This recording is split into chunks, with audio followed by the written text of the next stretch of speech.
Oh, best juga suasana dekat Hutan Lipur Ulu Bendul ni. Jom aku bawa korang dekat sini. Jom, ikut aku.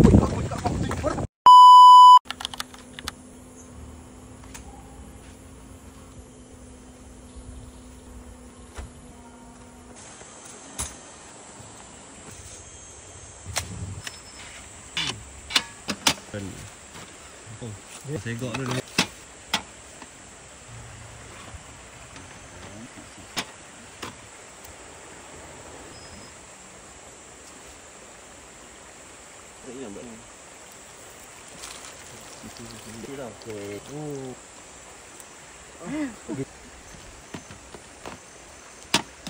Kita orang datang dekat Ulu Bendul. Kita orang buat masak-masak, kita orang healing-healing, kita orang masak patty, masak cheese, masak sayur, masak hotdog, semuanya kita orang masak-masak.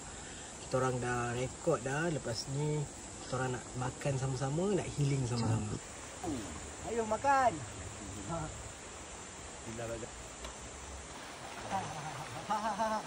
Weh.